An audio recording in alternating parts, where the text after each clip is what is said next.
Vienna, April 1752. The morning sun filtered through the tall windows of Schönbrunn Palace, casting geometric shadows across the marble floors.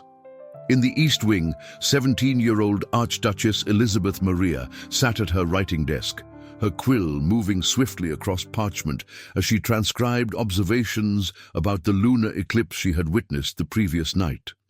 Her correspondence with astronomers at the University of Vienna had become the highlight of her weeks. A secret intellectual life her father, Emperor Franz I, tolerated only because he believed it harmless distraction for a girl. "Your Imperial Highness," her lady-in-waiting, Countess von Thurn, entered without knocking. "His Majesty requests your presence in the council chamber." Elizabeth set down her quill, a knot forming in her stomach. Her father never summoned her to the council chamber. That was the domain of state affairs, of wars and treaties and matters far removed from the carefully controlled world she inhabited. She smoothed her silk dress, a pale blue that matched her eyes, and followed the Countess through the palace's labyrinthine corridors. The council chamber smelled of tobacco and old leather. Her father stood beside a massive oak table, maps of Europe spread before him. Beside him was Count Wenzel Anton von Kaunitz, the state chancellor, whose calculating eyes had always made Elizabeth uncomfortable. "Elizabeth," her father began, his voice formal in a way that made her blood run cold. "You are aware of the tensions with the Ottoman Empire. Our position in Hungary remains precarious."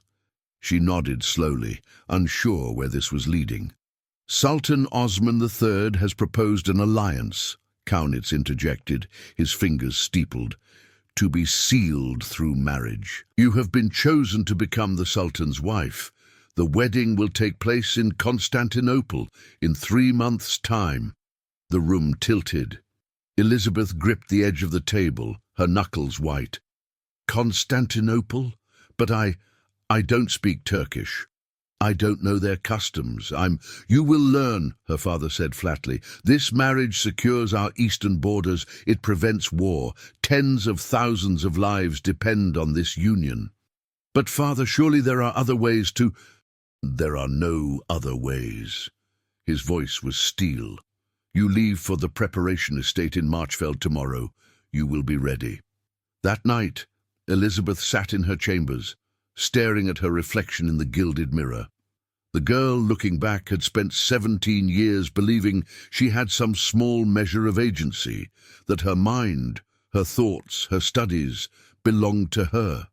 She had been wrong. She was not a person. She was a bargaining chip, a diplomatic tool to be shaped and delivered. She opened her journal, the leather-bound book where she had recorded years of thoughts, poems, astronomical observations. Her hand trembled as she wrote, "Today I learned I am not Elizabeth. I am property, and property has no voice." Marchfeld Estate was a fortress disguised as a manor. Located 30 miles from Vienna, surrounded by flat plains that offered no escape, it had been used for centuries to prepare Habsburg daughters for foreign marriages. Elizabeth arrived on a grey morning in May, the carriage wheels crunching on gravel as she took in the imposing stone structure. Waiting at the entrance was Frau Margarete Steinbach, the chief preparation mistress, a woman in her 60s with iron-grey hair pulled so tight it seemed to stretch her skin. Her eyes held no warmth.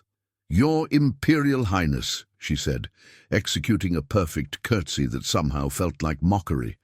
"Welcome to your new education." Elizabeth's belongings were taken, all of them. Her books, her journals, her letters, even the small telescope her astronomy tutor had given her. "You will not need these," Frau Steinbach explained. "Where you are going, such things are irrelevant." The first week was devoted to what they called vocabulary reduction. Elizabeth was given a leather-bound booklet containing exactly 43 phrases in German, each with its Turkish translation. These were the only words she would be permitted to speak. "Yes, my lord. As you wish, my lord. I am honored, my lord. Forgive me, my lord. I exist to serve, my lord." When Elizabeth attempted to speak beyond these phrases during the daily recitation sessions, Frau Steinbach would strike the table with a wooden rod. The sound echoed through the chamber like a gunshot. Again, only what is written. By the second week, Elizabeth found herself thinking in shorter sentences, her internal voice constricting to match her permitted vocabulary. The richness of language, the poetry, the philosophical debates, the astronomical terminology she loved, was being systematically erased. The physical training was worse. Each morning at dawn, Elizabeth and 3 other young women, daughters of nobles also being prepared for foreign marriages, were brought to a windowless chamber in the basement. Here they learned proper postures. There were 12 positions in total, each designed to communicate absolute submission. Position 3 required kneeling with forehead touching the floor, arms extended forward for 20 minutes without movement. Position 7 involved standing with eyes downcast, hands clasped at the waist, shoulders rounded inward, creating the appearance of physical smallness. "Your body must obey without thought," explained Herr Dr. Friedrich Messmer, a thin man with cold hands who supervised the training. "When your mind is overwhelmed, your body will remember. This is mercy." They practiced for 6 hours each day. Elizabeth's knees developed calluses, her back ached constantly from the unnatural postures, but worse than the physical pain was the psychological erosion. By the 3rd week, she found herself assuming position 7 automatically when any man entered the room, even when not instructed. Her body was learning to betray her consciousness. The evening tea ceremonies began in the 4th week. Frau Steinbach would serve ornate porcelain cups filled with a bitter, floral-smelling liquid. "This will calm your nerves," she explained. "Ottoman wives must maintain perfect tranquility." The tea made Elizabeth's thoughts fuzzy, her limbs heavy. She recognized the taste, poppy extract, mixed with something else she couldn't identify, probably valerian root or possibly white willow bark. Her astronomy tutor had once shown her an apothecary's guide. She wanted to refuse, but the other girls drank without question, and resistance seemed impossible in this place where everything was controlled. Under the influence of the tea, the training continued. In the hazy, dreamlike state, Elizabeth would be led through rehearsals in a chamber designed to resemble an Ottoman palace room. Older men, courtiers she didn't recognize, would sit on divans while she practiced serving, kneeling, and maintaining absolute silence even when they spoke to her in harsh tones or sat uncomfortably close. "You must learn to leave your mind," Dr. Messmer told her during one session, his breath smelling of wine. "Your consciousness is your enemy. It will try to protect you, but protection brings resistance, and resistance brings disgrace to the empire." One night, Elizabeth woke in her locked chamber, her nightgown damp with sweat, with no memory of how she'd gotten there. Her arms were bruised. There was blood on her lip from biting it. The last thing she remembered was drinking the evening tea. She tried to access the memory, but there was only fog. Terror gripped her, not of what had happened, but of the blankness itself. They were taking her memories now, taking her consciousness piece by piece. In the 8th week, Elizabeth looked in the mirror and barely recognized herself. Her eyes were dull, her posture permanently curved inward. When she tried to recall the mathematical formula for planetary motion, something she'd once known by heart, she found only emptiness. The girl who had debated with astronomers was gone. On the wall of her chamber, someone had etched words into the stone, probably decades earlier. "I was someone once." Elizabeth traced the words with her finger and felt nothing. August 1752. Constantinople rose before her like a fever dream, minarets piercing a brass-colored sky, the Bosphorus glittering with late summer light, the air thick with spices and sea salt and wood smoke. Elizabeth sat in the enclosed carriage, veiled so heavily she could barely see, her hands folded in the perfect position she'd practiced 10,000 times. Beside her, Frau Steinbach reviewed the instructions one final time, though Elizabeth's mind could barely hold them. The morning tea had been particularly strong. She'd tasted not just poppy, but something bitter that made her tongue numb. Henbane, perhaps, or mandrake root. You will speak only when spoken to. You will use only the approved phrases. You will comply with all requests. Do you understand? Yes. Elizabeth's voice sounded distant, as if someone else were speaking. The physicians will attend you after the ceremony. They are there to ensure your health. You will cooperate fully. The Topkapi Palace was a vast complex of courtyards and gardens and chambers that seemed to multiply endlessly. Elizabeth was led through corridors lined with guards, their faces expressionless, past fountains and cypress trees, and rooms filled with elaborate tilework that her foggy mind couldn't quite process. In a private chamber, she was dressed by women whose language she didn't understand. The wedding garments were heavy, layers of silk and embroidered fabric, a headdress that pulled at her scalp, jewelry that weighed on her neck and wrists like chains.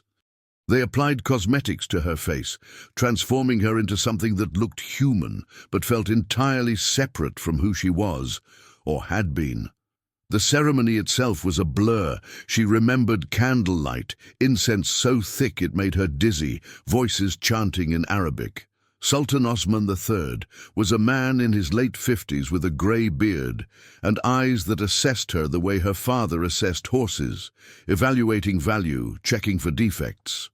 When he took her hand, his palm was dry and cold. She remembered saying, "Yes, my lord," at the appropriate moment, her voice mechanical. She remembered signing a document she couldn't read. She remembered the weight of a gold ring, too tight on her finger. And then she was being led away, down more corridors, to a chamber deep within the palace. The room was large, decorated with elaborate carpets and cushions, lit by dozens of oil lamps.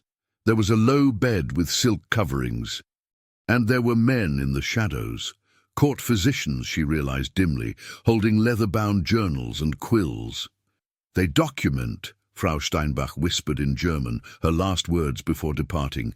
"This is tradition. This is honor." The Sultan entered. The physicians retreated to the corners but didn't leave. Elizabeth's body went through the motions it had been trained for. Position 7, eyes down, waiting. But her mind, even through the fog of the drugs, was screaming. What happened next was clinical horror, a choreographed destruction that the physicians recorded with the dispassionate precision of scientists observing an experiment. Elizabeth's consciousness tried to flee, to hide somewhere in the back of her mind, but Dr. Messmer's training had been thorough. Your body will obey even when your mind cannot. Time became meaningless. Pain became language. Her body spoke fluently while her mind went somewhere else, somewhere cold and grey and silent. She heard herself making sounds she didn't recognize. She felt her body respond in ways that seemed impossible, involuntary, as if the 3 months of training had rewired her nervous system. One of the physicians stepped forward at some point, examined her with clinical efficiency, and made notes. She heard him speak in Turkish, then German. Substantial trauma. Anticipated parameters. Continue observation. Her mind tried to hold on to something, a memory of the moon, a line of poetry, her mother's face, but everything was slipping away like water through fingers. This wasn't her. This body that moved and responded and performed wasn't her. She was somewhere else now, watching from a great distance, receding further with each moment. When it finally ended, when the Sultan departed and the physicians completed their documentation, Elizabeth remained motionless in position 12, lying face down, arms at sides, eyes open but unseeing. Blood pooled beneath her, soaking into the expensive silk. Her breathing was shallow, rapid. One physician, younger than the others, approached and gently checked her pulse. He said something in Turkish that sounded concerned. The chief physician, An elderly man with a lined face responded sharply, making a final note in his journal before closing it with finality. They left her there. Servants would come later to clean the room, to move her body to the harem quarters, to begin the next phase of her existence. But for now, in the pre-dawn darkness, Elizabeth Maria Habsburg Lorraine, the girl who had once debated astronomy and written poetry, was simply gone. What remained was breathing flesh, a heartbeat, a body trained to survive. But the person, the consciousness, the soul, the chief physician's final notation, written in coded Latin that wouldn't be deciphered for 6 centuries, read, "Complete psychological dissolution observed. Subject achieved state of terminal dissociation. Physical survival probable. Personhood irretrievable." 29 years. That's how long the body that had once been Elizabeth Maria existed in the harem of Topkapi Palace. The Ottoman court records listed her as the Austrian wife, one of several foreign-born consorts whose primary function was symbolic, living proof of the empire's diplomatic reach. She moved through the palace like a shadow. The other women in the harem learned not to speak to her because she rarely responded beyond the 43 phrases she'd been trained to use. Her eyes held nothing, not sadness, not anger, not even emptiness, just absence. Fatima, a younger concubine from Circassia, tried to befriend her during the first year. "You were a princess," she said in broken German, sitting beside Elizabeth in the courtyard garden. "You must have had a beautiful life before." Elizabeth looked at her with those blank eyes. "As you wish, my lord," she replied, the phrase contextually meaningless. It was as if her mind could no longer distinguish between people or situations.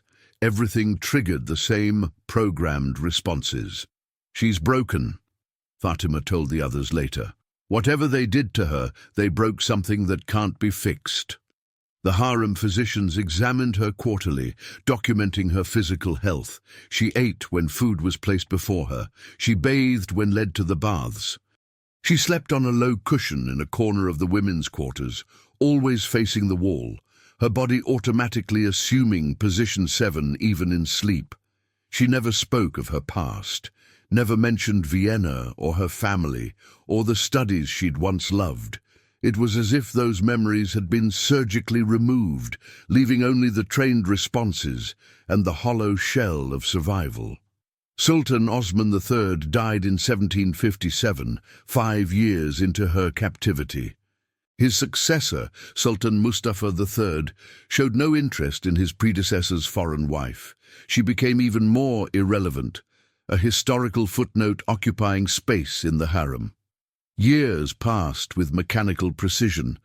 The seasons changed outside the palace walls. Constantinople bloomed with spring flowers, sweltered in summer heat, chilled with autumn winds, froze in winter cold. Elizabeth noticed none of it. Time meant nothing when consciousness was gone.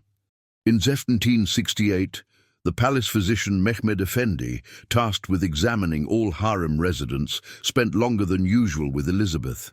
He noted the scars on her knees from years of kneeling, the curvature of her spine from maintained submissive posture, the way her hands trembled constantly, a side effect he suspected of prolonged exposure to sedative substances during her preparation.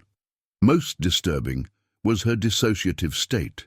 When he asked her to describe how she felt, she replied, "I am honored, my lord." When he asked if she was in pain, she said, "Forgive me, my lord." The programmed responses were all that remained. He wrote in his private journal, "The Austrian woman is a living ghost.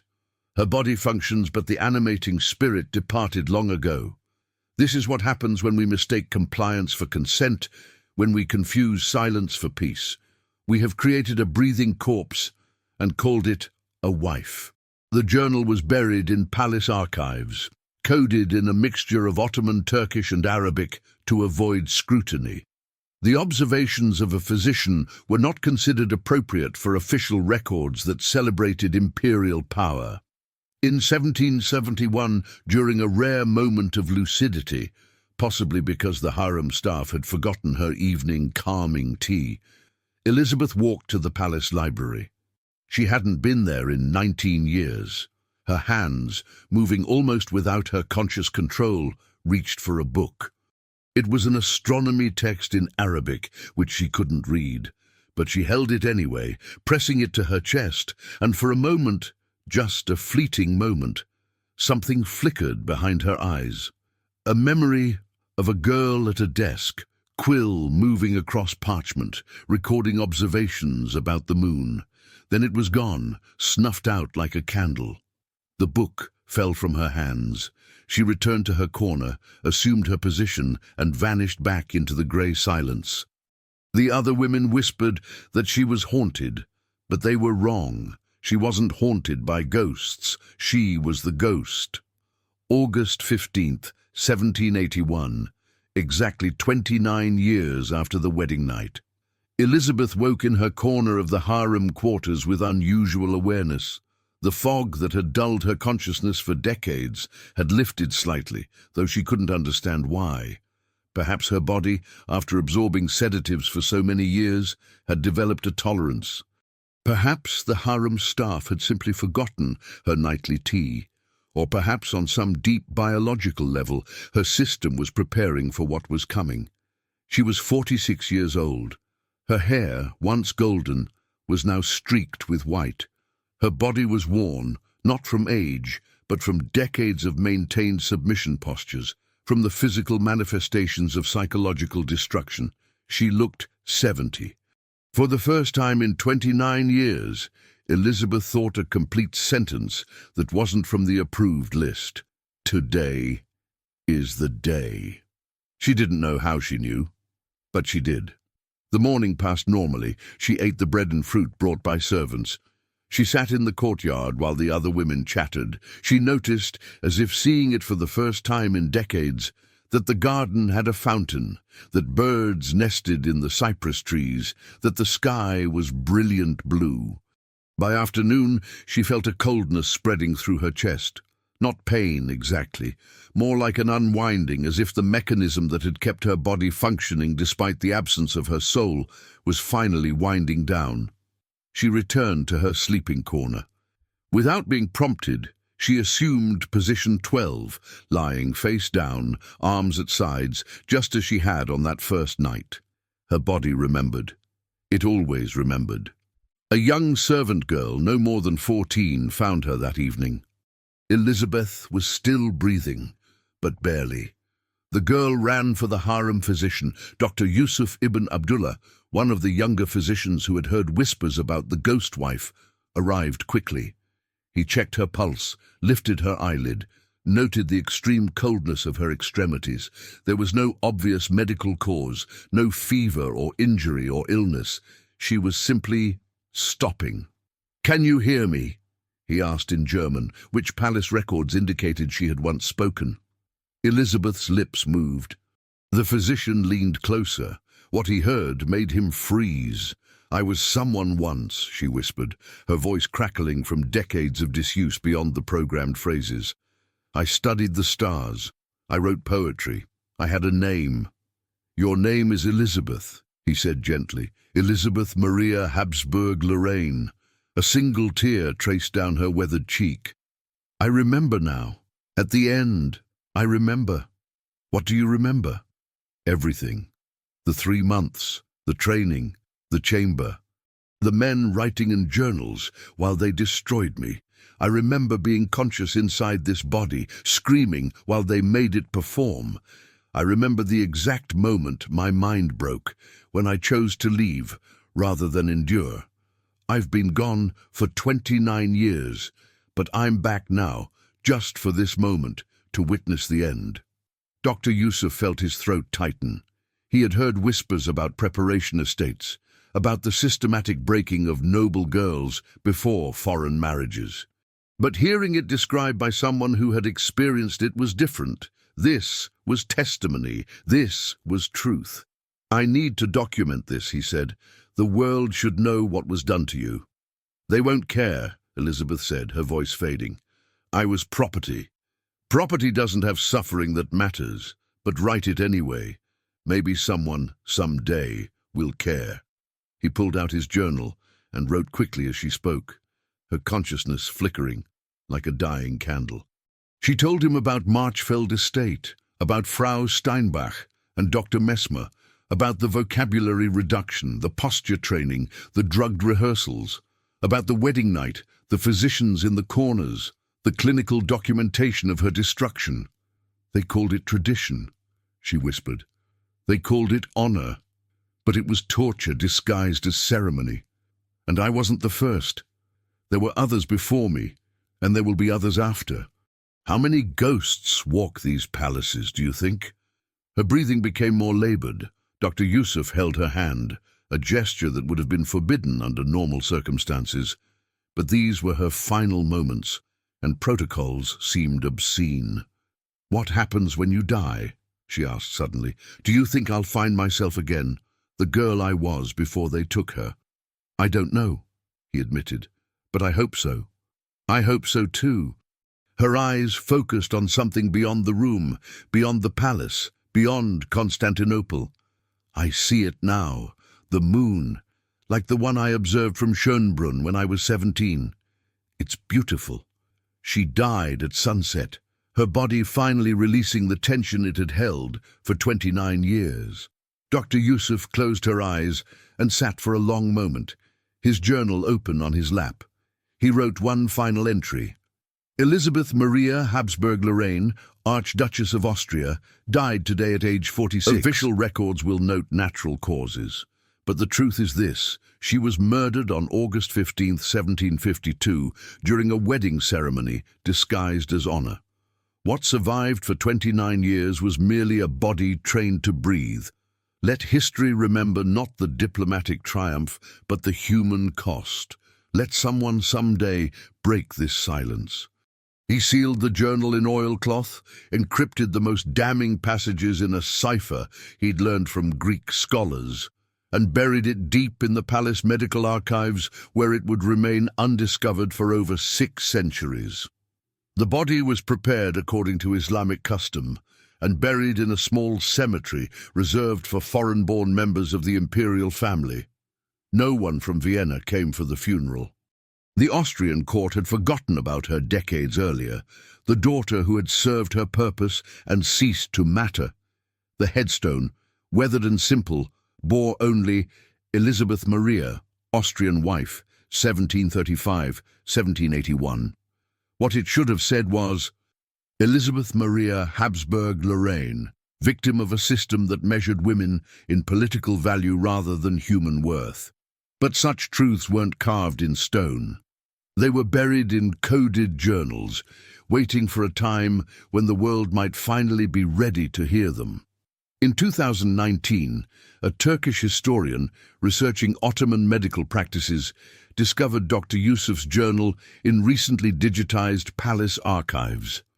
The cipher was cracked by a team at Cambridge University. When the contents were revealed, the testimony of systematic psychological destruction, the documentation of state-sanctioned torture disguised as marriage preparation, it sent shockwaves through academic circles.